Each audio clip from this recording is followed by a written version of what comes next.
Hello. There it is. How you doing, buddy? Good, Josh. How are you, man? Doing great. Good to see you. Thank you so much for coming on. Yeah, no problem. I love technology. I do. Me too. It's I like getting your really shirt. cool. I like your shirt. Oh, thank you. Yeah, I was like, what am I going to wear today? I was like, wait, I know exactly. That's always a tough one. I'm making you the host so that it records you specifically, because I don't want it to go back and forth between us, because I'm shooting a separate view for me. So I'm making you the main character so that it'll record. Josh, am I screwing you up by being horizontal? Do you want me to go the other way? No, horizontal is good. The more area, the better, actually. Okay. Show none when they make this a little difficult, so I'm just trying to make sure I have it right so that I don't. I like your green screen. You ever done? I mean, I'm sure you've done a lot of stuff with green screen, but like personally, you know how to do it and everything? No, not for meetings. We with my union, we use Blue Jeans, and you can create your own background. It gives you the option of doing these different backgrounds. But for the blues, I have a blue screen here for my self tapes for auditions, but that's not for like a green screen thing. That's just a backdrop. This isn't a computer thing. So I don't know how to do what you're doing, John. I'm not very tech savvy, man. I call myself a cyber simp. It's amazing. Like I really got into it after the pandemic. I was like, I'm going to learn how to do this. So I've been working on a movie that I play every character, and I just green screen myself like 100 times over and over again. That's hilarious. Good for you. Where are you, Shosh? I'm in New Orleans. I'm a MC on Bourbon Street, and I have my own show. No shit. Yeah. Really? Yeah. Really far out. That's still on my list of places to see. I haven't been to New Orleans yet. You would like it. It's very fun, and like artistic type people have a really good time here. Really, huh? It's you very got horror conventions down there, Josh? Do what? Is there horror conventions in New Orleans?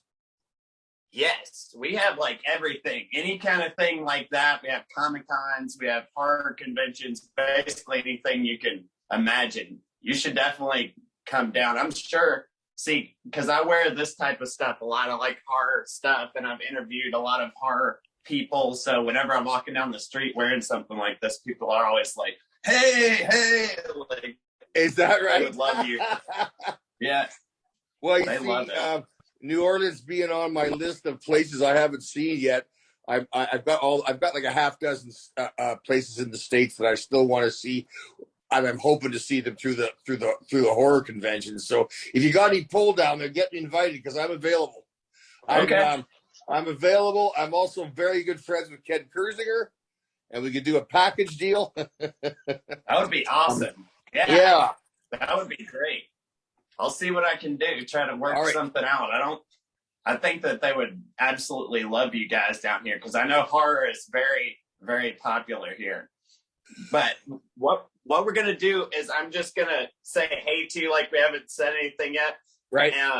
Because I like to have like a clean entrance when I'm not like screwing around, pushing buttons and stuff like that.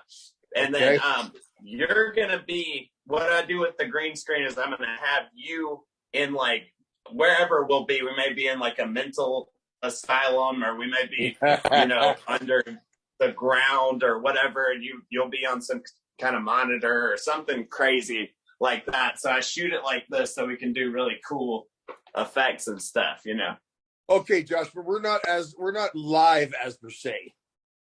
No, this is all edited. This will take. This might be a couple months coming out, because I interviewed Godzilla, the guy that played Godzilla in the '98 movie, and that's my next one, and then you're the next one after that. So I like to shoot them when I can, when I have, like, when you have time or when other people have time. So I try to just shoot as many as I can so I can always have one in the, chamber. Okay, Josh. Now, just before, you know who Ken Kersinger is, right? Yeah. Yeah. Have you interviewed him yet? No, I haven't. I would love to, though. Let me set that up for you then. Okay, we'll do our thing and we'll talk later. Okay. That would be I'm great. ready. You are. Thank you. I just woke up, so you're good. Okay, I appreciate it. I'm a night owl myself, so Josh, what time is it where you are? Is it 7? It's 7. Yes. Okay, man. I'm not good at time zones, so I was like, sure, yeah. 5. And I was like, wait a second, I have no idea what time that is there. I call my dad every time I have an interview. And I'm like, what time would this be? He's like, that one's at 7. I was like, oh, I thought it was gonna be. There you go. Okay, man. Okay, you ready? Yeah, I'm ready, babe. Let's rock. All right. Hey, how you doing? To me, good. Sorry, Josh. Let's try that again. Okay, take 2. Okay. Hey, Mr. Brad, how you doing? Good, Mr. Josh. How are you, sir? Doing great. What you been up to? Not a heck of a lot, man. I'm up here in cold and icy, wet and cold Canada, Vancouver, Canada, and we just did Halloween, and now I guess we're all getting ready for Christmas next month. And how about yourself? Well, I've just been doing a lot of shows and stuff like that. I've been really excited about getting to talk to you. I've been like on a Halloween binge the last month, so I've been learning every single thing I can possibly learn so that I can be useful.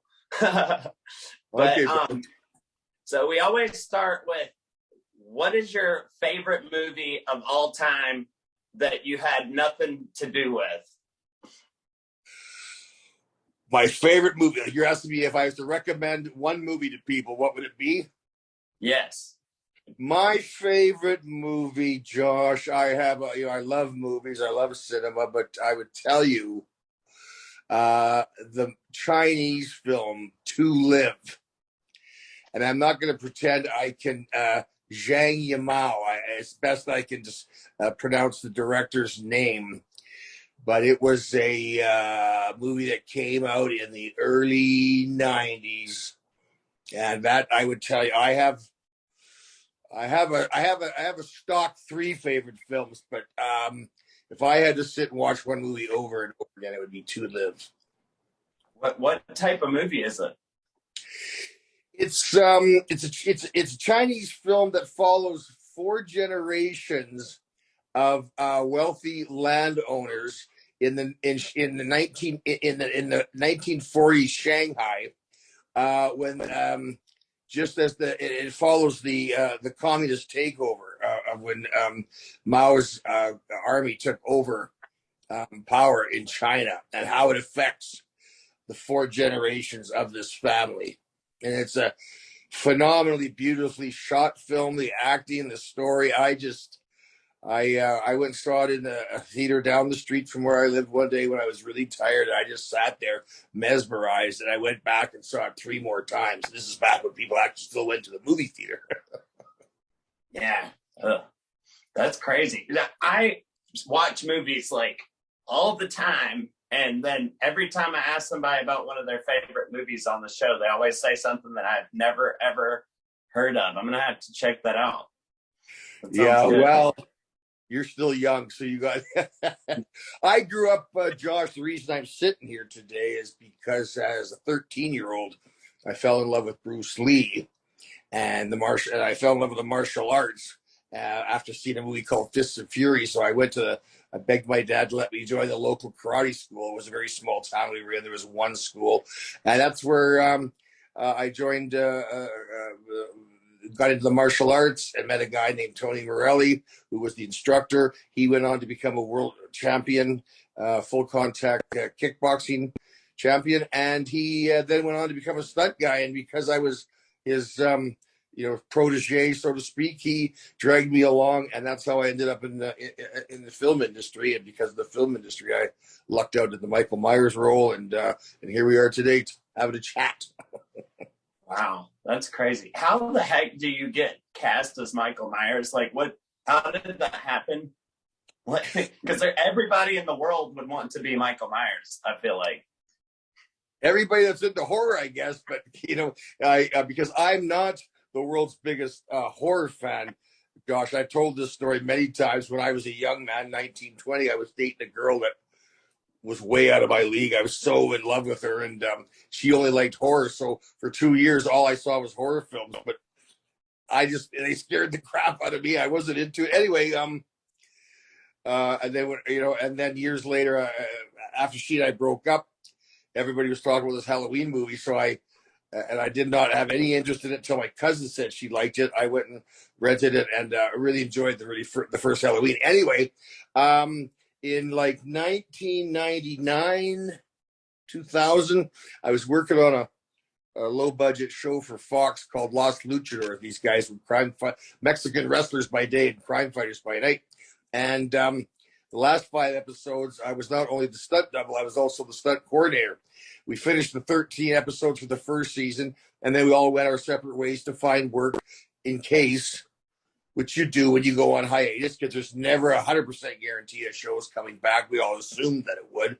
But one of the first ADs that I worked with went as a professional courtesy, because he had no intention of taking the job, but he went and interviewed with the Halloween people. And in his interview, his name was Brian Knight, they mentioned that they didn't know who their Canadian stunt coordinator was going to be and who their Michael Myers was going to be. And he said, well, who you should talk to is Brad Lurie. So the production manager called me up. I went in to meet all the executives.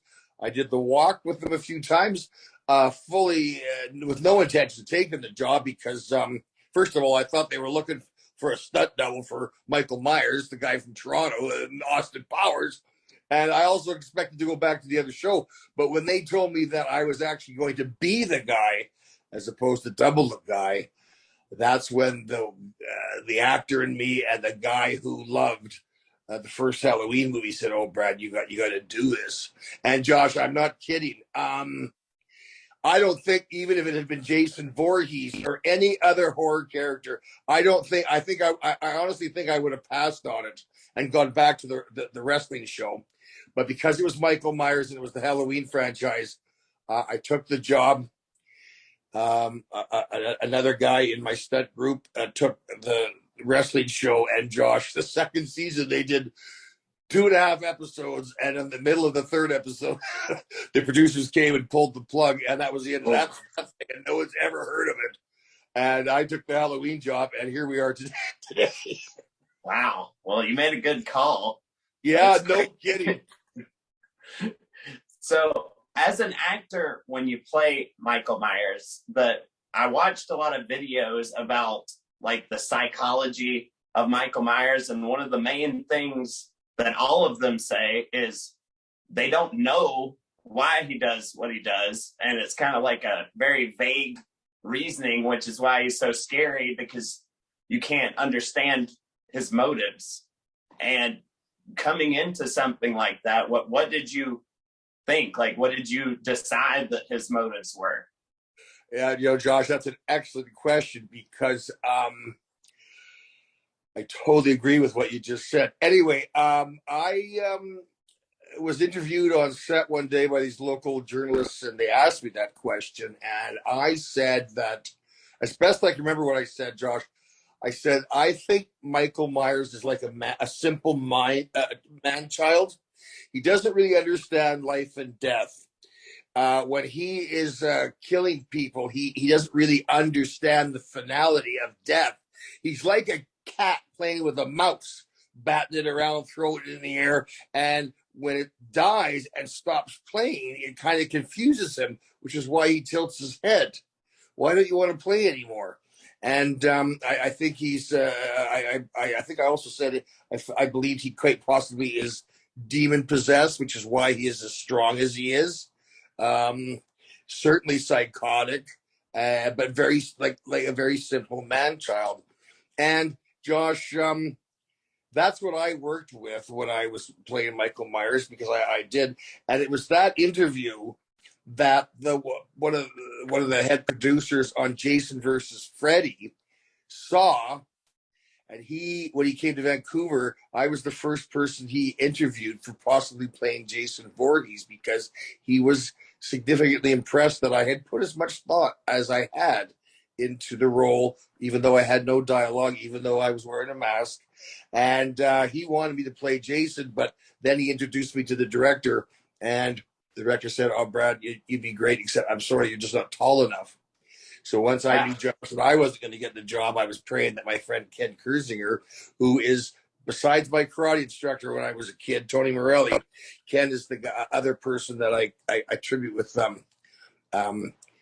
me getting into business. Ken's the one who took me aside and said, "Go get a pager, a headshot, and a resume, and I'll introduce you to everybody you need to know." And so I was really hoping Kenny would get it. And sure enough, after a big giant cattle call, they had interviewed Ken to be the stunt coordinator on Jason and Freddy, and they came back and hired him as Jason. And so anyway, and the rest is history. But that's how that's what. And when you say, Josh, about how it was the crypticness and the mystery of why he is the way he is that makes him so creepy. And because people ask me, they always ask, "What do you think of the other Halloweens?" Well, I felt that the movie Aftermind, the first Rob Zombie film, they took all that away. They showed us way too much. It was backstory. They made him way too big to be scary anywhere. It was just so obvious, well, at least when he was a normal sized person, in your mind, you kind of thought that maybe the victims would have a chance, and we didn't understand why he was this serial killer. But now we know it all, and I just felt it took away all the mystique of the guy. He wasn't scary anymore. It was Goliath versus David, and the fight was over from the beginning. So anyway. Right. Yeah, I thought that too. I like Rob Zombie, and I think that he has, I love Devil's Rejects. I watched that not too long, and I thought that was really good. But with Michael Myers, I agree with you, because you don't wonder how he's so strong when he's that big, and you don't wonder anything about him because you saw every single thing there is about him. And I agree, it takes the mystique out of it. Yeah. But how did you now that you thought about it and you understood who you were, how did you get yourself in that mindset to perform? What did you think about to get yourself in that mental space? Well, I was so focused on making sure I moved properly, Josh. That's what I thought was when I saw the first Halloween. It was just that slow, methodical gait of his, the way he moved, and how slow and purposeful he was. And Rick Rosenthal was really, really good about making sure I didn't go too fast, because I was so nervous. I really wanted to do a good job. And so really, how did I prepare? I just, one of the things I did, Josh, was, this isn't so much in answer to your question, but whenever we had a close-up shot or even a medium shot, because I wanted Michael Myers' eyes to look like a shark's eyes, just kind of dead. Whenever we had a close-up or medium shot, I would slightly cross my eyes to try and take the focus out of them, so that so you couldn't read any kind of emotion into them. I wanted them to look, like a shark swims and kills, Michael Myers walks and kills, and I wanted him to look like there's no soul behind his eyes. So that's what I tried to do, and that's kind of the mentality I was trying to work with. He's just almost like a programmed zombie or a robot. Just a soulless killing machine, like a great white incarnate. And that's pretty much how I would answer your question. So you got to murder Jamie Lee Curtis. Yeah. How was it working with her? Oh, it was just such a treat and an honor. She's such a great lady, and I don't know if people know this, but I always bring this up. She had told them that she only owed 30 seconds of non-dialogue screen time. I don't know how this comes down to this in the contract, and she told them whatever you can shoot in a long weekend, I'll do. So she was there. She was there on a Thursday to Sunday, and according to the producer, she donated all her money to. And she spends a lot of time and donates a lot of money to the terminally ill kids at LA's Children's Hospital. I think it is some hospital with terminally ill kids. And but she was absolutely great. She treated my girlfriend and I really well. Like I said, she's only there for 4 days, Josh, and she bought us all a little crew gift.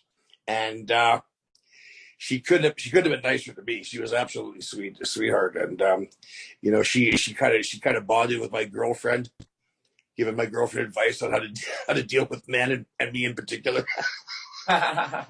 Yeah. No, she's great. She's great. Love Jamie. Yeah, she seems really nice. Very nice. I saw that they had built the entire house inside in the studio. Were y'all just in the studio basically the entire movie, basically?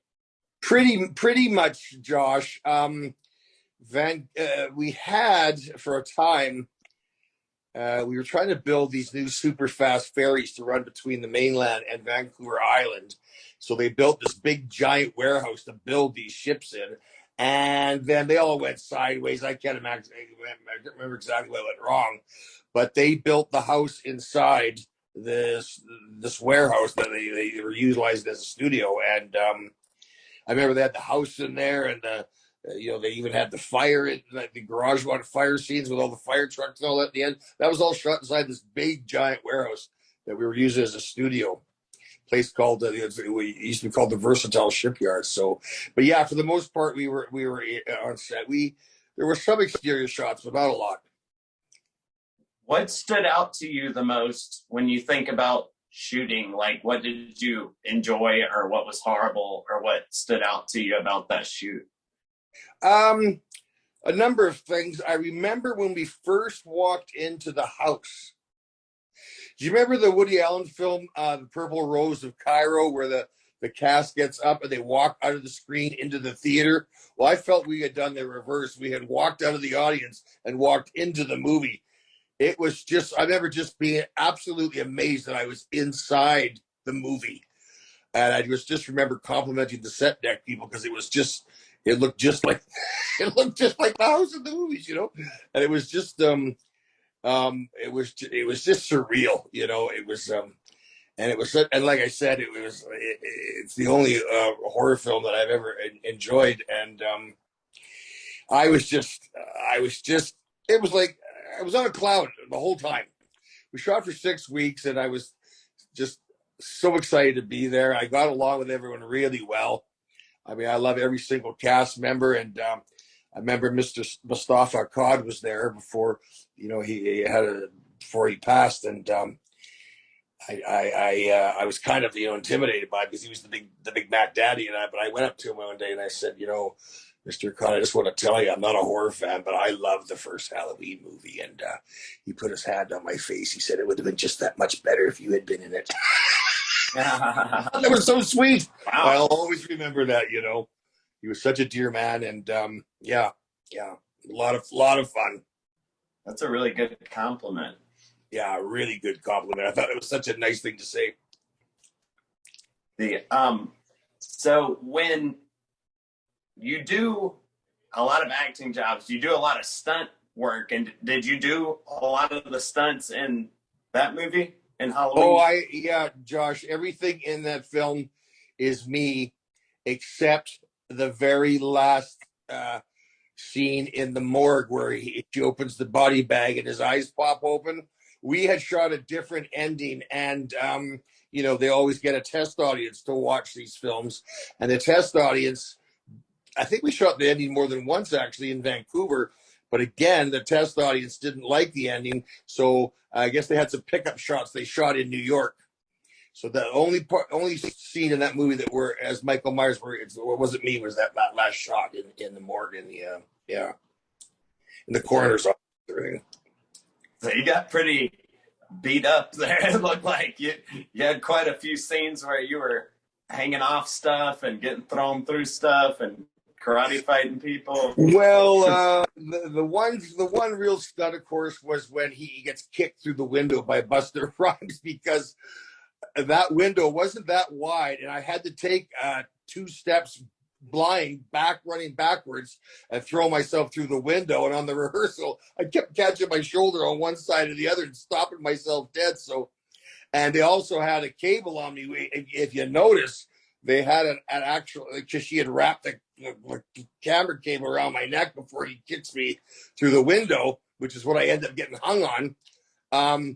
So that was tricky, dragging that cable through the window and making sure I didn't, I went through cleanly, because it was a good 4-foot run. And like I said, backwards, so I couldn't see exactly where I was going. The falling off the roof and hanging, I was in a harness, of course, and, the dangling and, doing the shaking and whatnot was all acting. But the day we shot that scene where I rolled off the roof and he's hanging there, my dad was there to watch that, and because he knew what was going on, but he really wasn't prepared for it, and he said it just looked so real. For a second there, he kind of got up out of his seat, like he wanted to run over and help me. Anyway, yeah. But that's what I would say about to that question.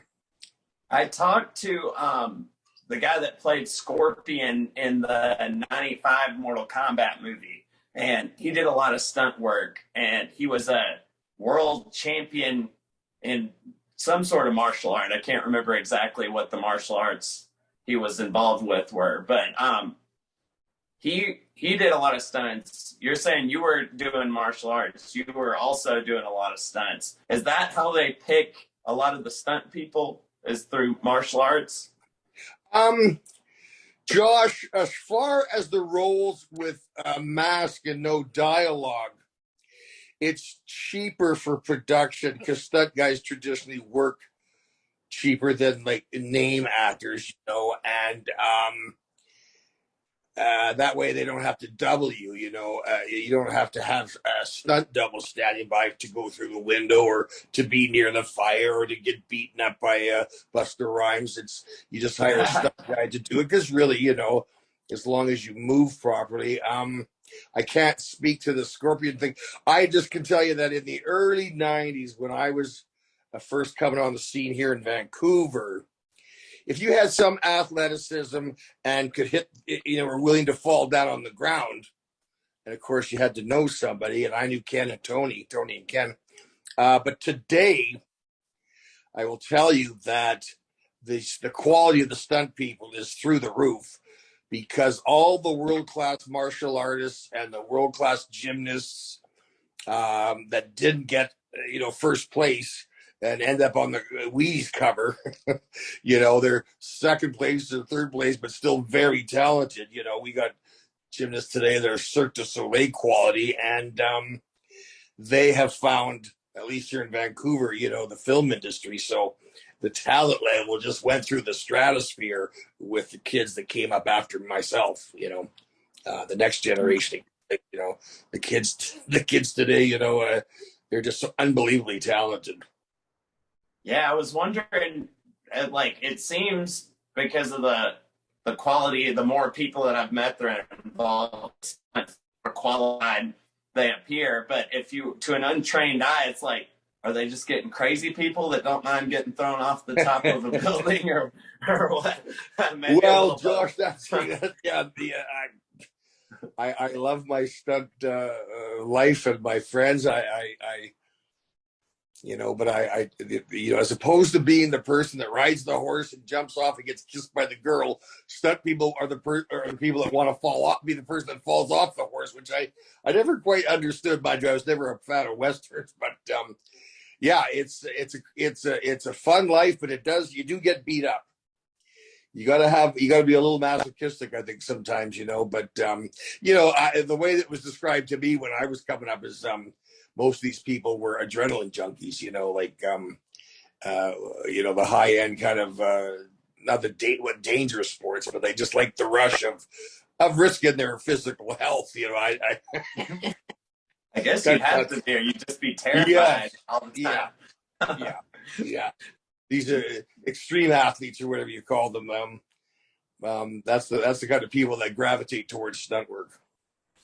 You've done a lot of that type of stuff in big movies. Like I saw Child's Play, Tron Legacy, Watchmen, X-Men, all kinds of stuff. Like, what is the most intense stuff you've done, or the most fun stuff?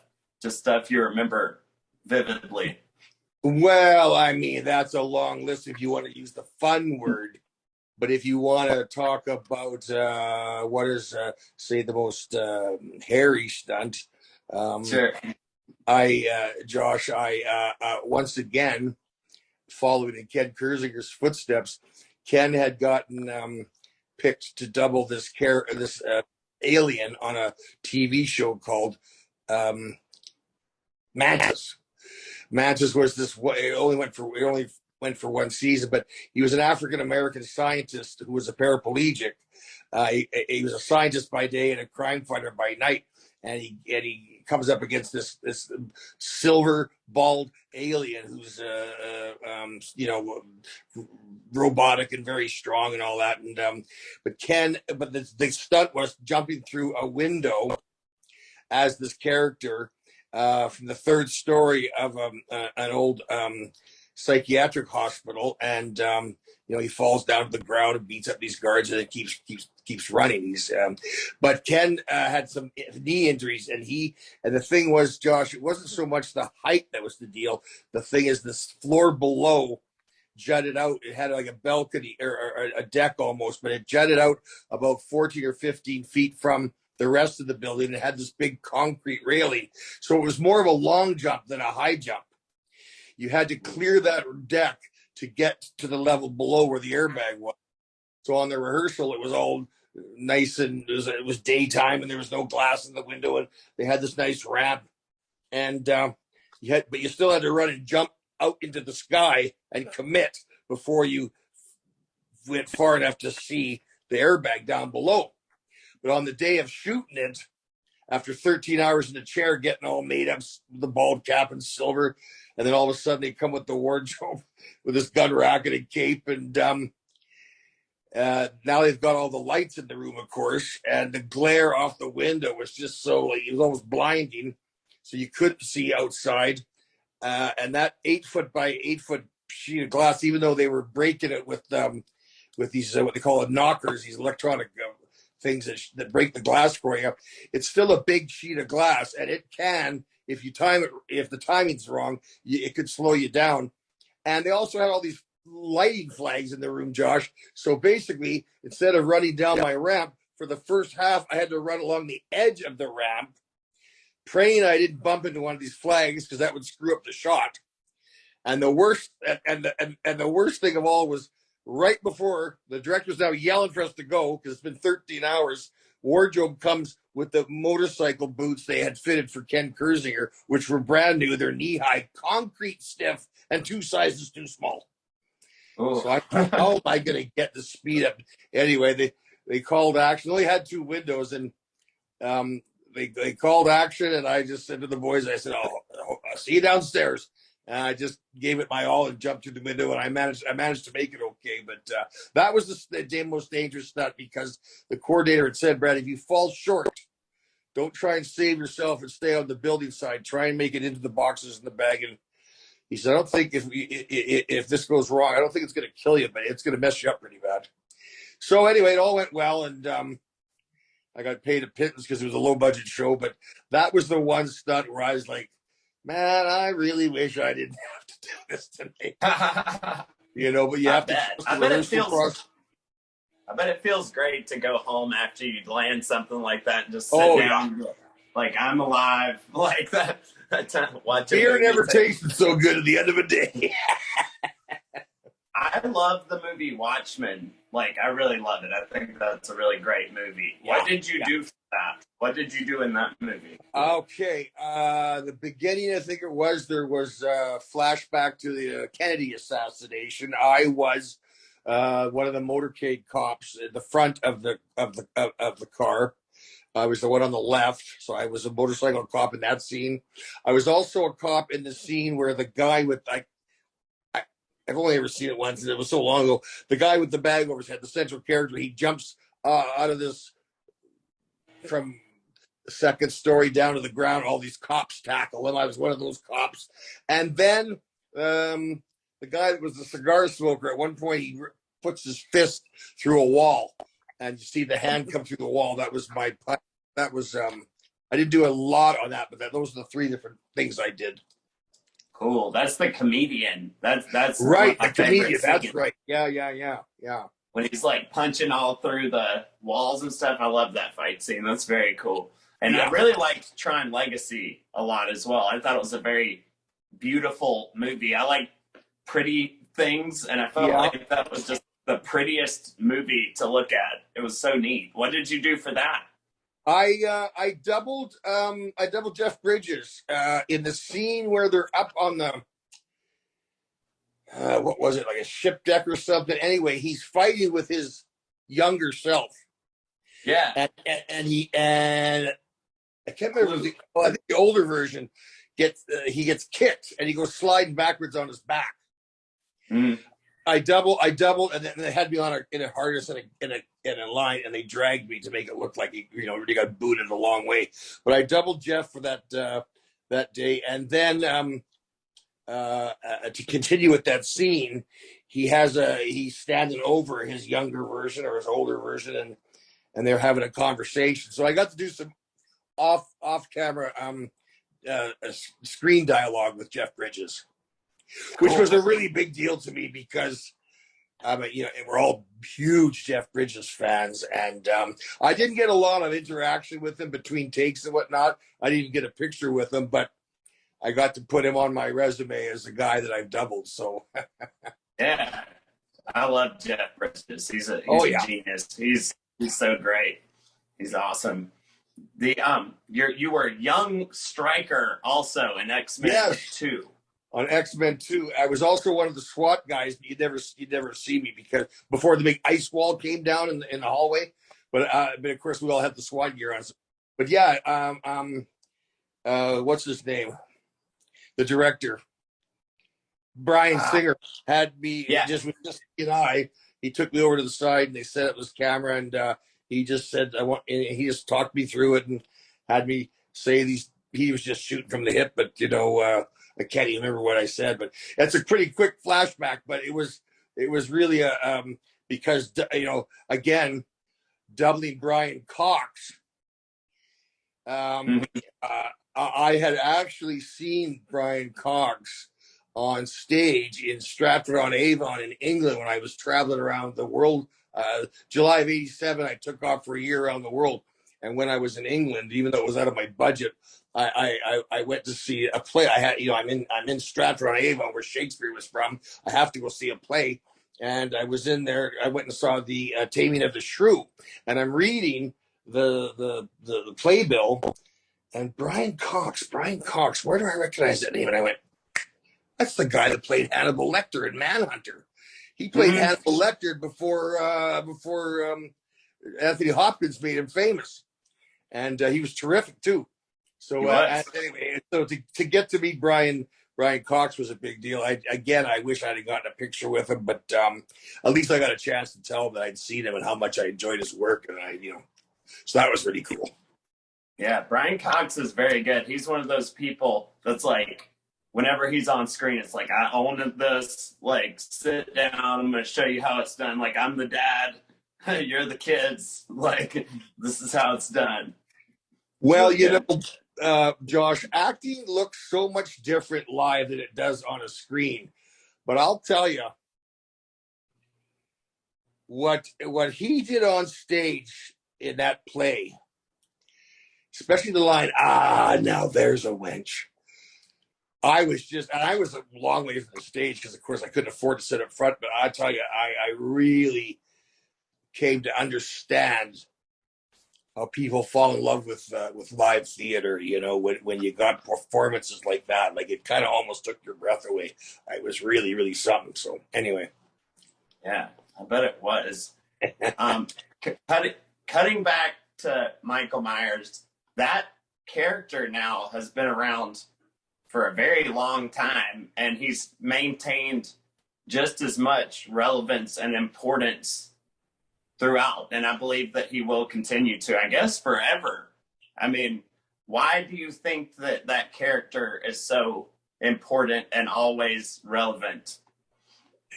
Well, getting back to what we said about how cryptic and creepy he is, I just think that I think because before we all came to understand, the Rob Zombie films, I think any film where the audience is forced to use its imagination around an event or a scene or a character, as opposed to just answering all the questions by showing the audience too much. I think the thing about Michael is like getting back to the whole mystery of why he is the way he is. Why does he want to kill it? Everybody, and why does he pick one person over another? And I think that's the appeal of Michael. I still laugh about the fact that the third Halloween movie they wanted to do a new story and they didn't understand that it was Michael Myers everybody wanted to see, and the guy, and there I am with my popcorn and my soda, and the guy never shows up. I was so upset. I stopped watching him after that. And then when H2O came, I had to watch it because Jamie was in it, and it was the 20-year anniversary film and whatnot. And but yeah, I mean, this new film is called Halloween Ends. Have you seen it? I haven't seen it yet. I've heard really, really good things, though. Have you? Yes. I have heard, it's so subjective, of course, but I tried to watch. I saw the one that came out in 2018. I wasn't that crazy about it. I tried to watch Halloween Kills, and I had to fast forward through most of it because, first of all, Jamie was only in a hospital bed the whole movie, and I just thought they just brought too many characters in there. The story went all over the place, and I haven't seen the new one, and I don't know if, I suppose I owe it to myself, but I never did see the second Rob Zombie film, so I think I kind of like having those in the chamber in case one day when I'm 80, my curiosity gets the best of me. But no, Josh, I don't see this franchise ever ending. I mean, I remember they asked Mr. Akkad, how many movies do you think you're going to make? And he goes, well, he had this little Michael Myers. I love this character, and the fans love him, and I think we'll stop maybe after 22. So we shall see, funny. Josh. Fingers crossed, Yeah, we'll be long gone before Michael The audience will always be there, as Michael Myers wants to kill, people will watch, I think, I agree. Also, I'm in the Screen Actors Guild. I'm on the mass communication committee for Louisiana. And really? So I wanted to, so some of my video stuff, I get them to watch because that's what my thing is I'm in the mass communication. So there's a lot of newer actors that are in the Screen Actors Guild around here that are coming up. And I was wondering if you had any advice for people that are just getting into acting or getting into the Screen Actors Guild, stuff like that. Any advice? Josh, I've had friends and family say, look, I have this young person that thinks they want to get into acting, whether it's, and, we just sit down and talk to them. And of course, I always agree to. But what I would say to anybody, Josh, is if you're going into acting for any reason other than you love the experience of playing, departing from your own persona and becoming a different character, or attempting to become a different character. But if you're picturing red carpets and limos and, bouquets of flowers and little gold statuettes, that is not the reason you become an artist. True artists are in love with the art, not the kudos and spotlights that come with it. I would just say that just be honest with yourself because, unless you are so enamored with your passion and even then, the chances of making a living at it are so minimal. And acting and art are great hobbies to do on your holidays or on your weekends. But what I'm saying is, follow your heart, but make sure your heart has integrity and that you're being completely honest with yourself. That I will not live what I believe to be a fulfilled life if I don't pursue this passion, this craft, this art. That's what I would say to you. Right. If you can be happy doing something else, you might be better off to do that. Well, but if you can't, move forward. Well, I'm saying, like, if you have multiple dreams, then maybe don't pick one that's so hard to get into. I'm just saying, be realistic. Right. If you have to wait tables and only ever do plays in a church basement, but you just love the experience of crafting and being part of an ensemble and putting together a production because you love acting, Josh, that's what I would say. But we all go to plays and go to movies, and we see all the glamour. We don't see the boring long sits, between scenes, and it's it's not as glamorous as they portray it on Oscar night. That's all I'm saying. Right. Yeah. Well, thank you very much for coming on. I really appreciate it. And you are one of the friendliest serial killers that I've ever met. Josh, really make sure you get all your contact info to me, buddy. Yes. And get Ken and I invited out to New Orleans, and we'll go for a drink. But I'm gonna set you up with Ken to interview at some point. That would be incredible. Thank you so much. No problem.